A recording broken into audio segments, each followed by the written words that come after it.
Hello students, आज की video में हम compliance based and values based code of ethics in an organisation देखेंगे। सो फर्स्ट आपको आ जाता है counting practices. So financial honesty and transparency is a basic expectation of shareholders, customers and employees. तो ये जो चीज़ होती है फाइनेंशियल ऑनेस्टी, और हमने लास्ट वीडियो में भी देखा था ऑनेस्टी बहुत ज़रूरी होती है अकाउंट्स में भी। So truth in selling, when an organization markets a product or service, they are obligated to deliver what was promised to the customers. तो जो भी customers को promise की जाती हैं वो आफ्टर सेल सर्विसेज ऑल्सो और प्रोडक्ट्स ऑल्सो वो सही होनी चाहिए जैसा कि प्रॉमिस किया होता है। Integrity in management practices. So management practices are the underlying foundation for organizational integrity.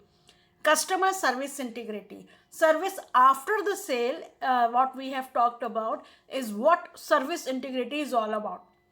So it is easy to make promises before a sale, but following up the ensuring a great customer experience is what makes some organizations stand out. Okay, so personal integrity, as we have discussed already, it is important for business leaders to live a lifestyle of honesty, integrity, and high ethical standards, because what these leaders do can harm the reputation of the organization. Sixth one is the product integrity.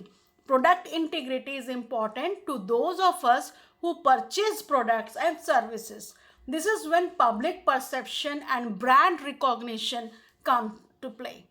So compliance-based ethics code enable responsible employee conduct, and values-based ethics code enable employee to understand how to behave within the framework of the value system and overall mission of the organization. ये चीज़ आपको याद रखनी है, हम सबको याद रखनी है कि जो एथिक्स होते हैं वो हमें बताते हैं what is wrong और what is right, और कॉम्प्लायंस बेस्ड एथिक्स होते हैं वो किसी भी ऑर्गेनाइजेशन को जो रूल्स को फॉलो नहीं करते हैं, फ्रेमवर्क में जो रूल्स बताए गए हैं ऑर्गेनाइजेशन में उनको फॉलो नहीं करते हैं, तो हम कंप्लेन भी कर सकते हैं। वो मतलब ऑर्गेनाइजेशन से रिलेटेड होते हैं ethics, that every employee have to follow that.